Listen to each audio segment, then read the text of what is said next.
There is already so much bullshit in this world that we can only be kind to one another and make this world a better place, you know? The fastest breakfast I've ever had. The amount of torture people have to go through, like my heart breaks, honestly.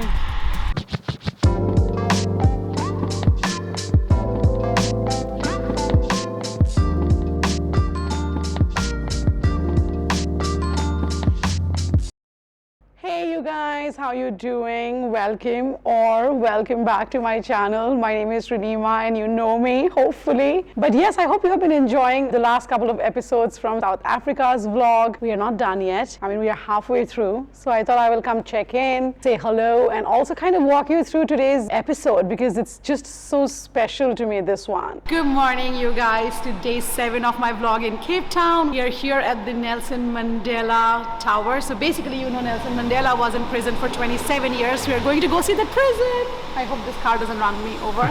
So we are going to go see the prison that Nelson Mandela was kept for 27 years in this island called Robben Island. So we're going to take a boat and we're going to go see the prison. Let's go.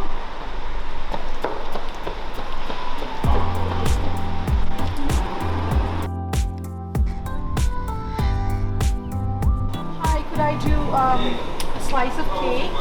We don't have slice of cake. Banana bread's really fine. Banana bread. The fastest breakfast I've ever had.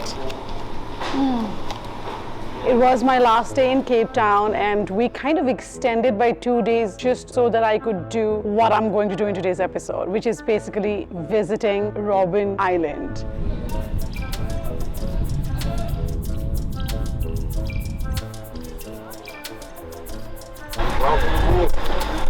Hello. Welcome guys, welcome. We are here to honor those who suffered for freedom, and what you will experience today will be truly unforgettable. Today, we are proud to be traveling on the Crotoa. This boat carries the name of an important woman in the history of our country. The kind of historical and cultural significance that the place has. We all know about the struggle that South Africa had to go through to get its freedom, and I'm always somebody who is forever intrigued with history. Whenever I'm visiting, I like to know about the history of the place, people. It kind of just helps me figure out things or life.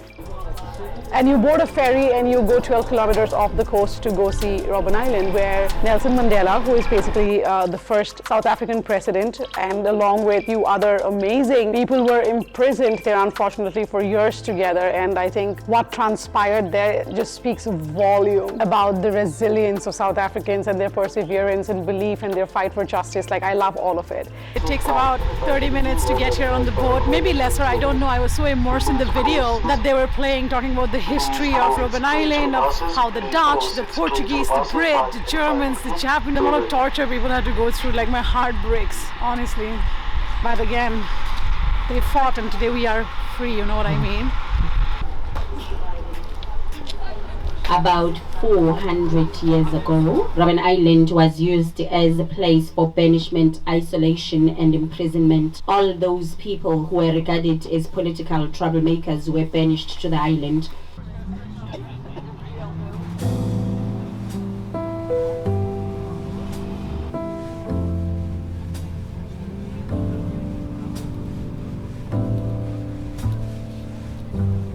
As I stepped foot on that place, I didn't know what I was feeling initially, quite honestly, whether it was negative or was I feeling sad about what transpired in that place. It kind of throws you off a little bit because it's in the middle of nowhere, right? And it's a prison.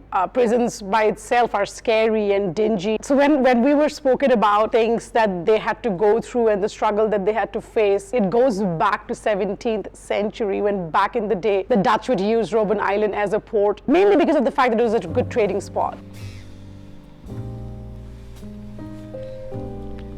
We straight went to see the cell where Nelson Mandela spent 18 years in this particular prison.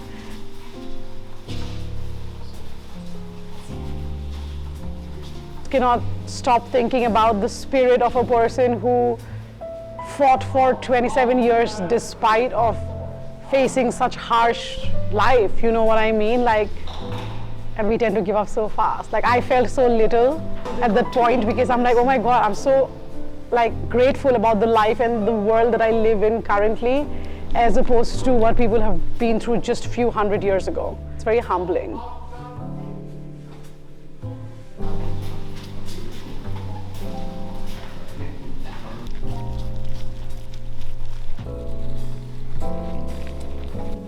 They organize these tours with an ex-prison mate so that you can hear it directly from somebody who has gone through the experience themselves.